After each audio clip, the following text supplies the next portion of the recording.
2012 May 19 Drogba അവസാനമായി നീല jersey അണിഞ്ഞത് അന്നായിരുന്നു. എക്കാലത്തെയും ചെൽസിയുടെ പ്രതീകമായിരുന്ന ഡ്രോഗ്ബ ചാമ്പ്യൻസ് ലീഗ് നേടി കളമൊഴിയുന്നു. കളിയിൽ ബയേണിന് വ്യക്തമായ ആധിപത്യമുണ്ടായിരുന്നുവെങ്കിലും ചെൽസി ആരാധകർക്ക് ഒരൽപ്പം പ്രതീക്ഷയുണ്ടായിരുന്നു. എന്നാൽ 83-ാം മിനിറ്റിൽ മുള്ളർ ചെക്കിന് മറികടന്നതോടെ ആ പ്രതീക്ഷകൾ അവിടെ തീരുകയായിരുന്നു. എന്നാൽ പക്ഷേ അധിക സമയത്തിന് 2 മിനിറ്റുകൾക്ക് മുമ്പ് ചെൽസിയുടെ പ്രിയപുത്രൻ കോർണർ കിക്കിൽ നിന്നും ഗോളിലേക്ക് തിരിച്ചു വിട്ടപ്പോൾ മ്യൂണിച്ചിലെ അലയൻസ് അരീനയിലെ ചെൽസി ആരാധകർ പൊട്ടിത്തെറിക്കുന്നുണ്ടായിരുന്നു. ഒടുവിൽ കളിയിലെ വിജയ പെനാൽറ്റിയും നേടിക്കൊണ്ട് രാജകീയമായി അയാൾ ചെൽസിയോട് വിട ചൊല്ലി. വീണ്ടും ഒരു ഡൊമസ്റ്റിക് ഡബിൾ നേടിക്കൊടുക്കുവാൻ പിന്നീട് ഒരു തിരിച്ചുവരവ് ഉണ്ടായെങ്കിലും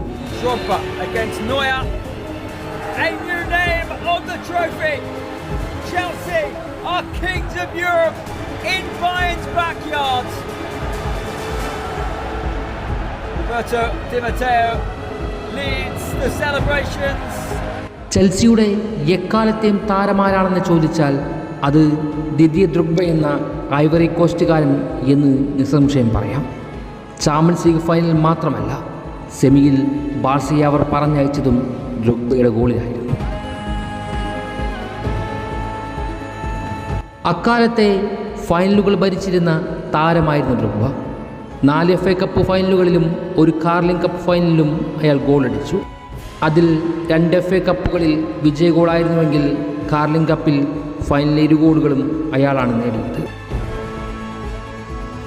2004-ൽ ചെൽസിയിലേക്ക് എത്തുമ്പോൾ ഡ്രോഗ്ബയ്ക്ക് ചെൽസിയുമായി പൊരുത്തപ്പെടുവാൻ വളരെയേറെ ബുദ്ധിമുട്ടുകൾ അനുഭവപ്പെട്ടിരുന്നു. മാർസേലിയയിലേക്ക് തിരിച്ചു പോകുവാൻ അയാൾ ഏറെ ആഗ്രഹിച്ചു. എന്നാൽ മൗറീനോ അയാൾക്ക് പ്രചോദനം നൽകി. മൗറീനോയുടെ വാക്കുകൾ അയാൾക്കവിടെ വിജയിക്കാനുള്ള ത്വര സൃഷ്ടിച്ചു. ചെൽസിയുടെ സുവർണയുഗം തുടങ്ങിയത് അവിടെ നിന്നാണ്. ചരിത്രത്തിലെ ഏക UCL-നൊപ്പം 4 ലീഗ് കിരീടങ്ങളും 4 FA കപ്പുകളും 3 ലീഗ് കപ്പുകളും 2 കമ്മ്യൂണിറ്റി ഷീൽഡും അയാൾ സ്റ്റാംഫോർഡ് ബ്രിഡ്ജിൻ്റെ ലോക്കറിലേക്ക് എത്തിച്ചു. കളിക്കളത്തിൽ ഡ്രോഗ്ബ ലോകോത്തര സ്ട്രൈക്കർ മാത്രമായിരുന്നില്ല. ഗ്രൗണ്ടിൽ അയാൾ നിൽക്കുമ്പോൾ തന്നിലേക്ക് എല്ലാവരെയും ആകർഷിച്ച താരം കൂടിയായിരുന്നു അയാൾ. പ്ലാറ്റിനിയോടാണ് നിങ്ങൾക്ക് അയാളെ അതിൽ സാമ്യപ്പെടുത്താനാകുക. ഗോളടിക്കുക മാത്രമല്ല, എതിർ ടീം പ്രതിരോധ നിരയെ മൊത്തം അയാളിലേക്ക് ആകർഷിച്ച് ടീമംഗങ്ങളെ കൊണ്ട് ഗോളടിപ്പിക്കുകയും ചെയ്യും അയാൾ. ഗ്രൗണ്ടിലും എയറിലും ഒരുപോലെ ശക്തനായിരുന്നു ഡ്രോഗ്ബ.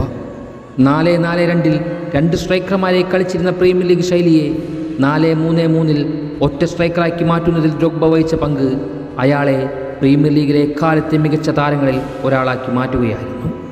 അതേ നീല ജേഴ്സിയിൽ അത്രയേറെ സ്വപ്നം സ്വാധീനിച്ച ഒരു താരത്തെ നിങ്ങൾക്കിന്നും കണ്ടെത്താനാകില്ല. ഒടുവിൽ ഡ്രോഗ്ബ ബൂട്ടഴിക്കുകയായിരുന്നു.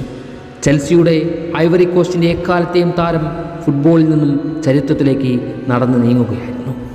അന്ന് കണ്ണീർ പൊഴിക്കുന്നത് ചെൽസിയൻ ഐവറി കോസ്റ്റ് ആരാധകർ മാത്രമായിരുന്നില്ല. ആ തലമുറയിലെ ഫുട്ബോളിനെ സ്നേഹിച്ച ഡ്രോഗ്ബയെ ആരാധിച്ച ഒരു കൂട്ടം ജനങ്ങൾ കൂടിയായിരുന്നു. ഇന്നും ഡ്രോഗ്ബയെയും ഡ്രോഗ്ബയുടെ ചെൽസിയെയും ആരാധിച്ചിരുന്ന ഒരു തലമുറ ജീവിച്ചിരിപ്പുണ്ട്. അയാൾ സമ്മാനിച്ച മാന്ത്രിക നിമിഷങ്ങളിലൂടെ. ഡ്രോഗ്ബ ആ തലമുറയിൽ സമ്മാനിച്ചത് അത്രയേറെ മികച്ച ഫുട്ബോളായിരുന്നു. ഒരിക്കൽ കൂടി തിരിഞ്ഞു പോകാൻ സാധിച്ചിരുന്നുവെങ്കിലെന്ന് തോന്നിപ്പിക്കുന്നുണ്ട് ഡ്രോഗ്ബയാൽ എഴുതപ്പെട്ട ആ ചരിത്രത്തിലേക്ക്.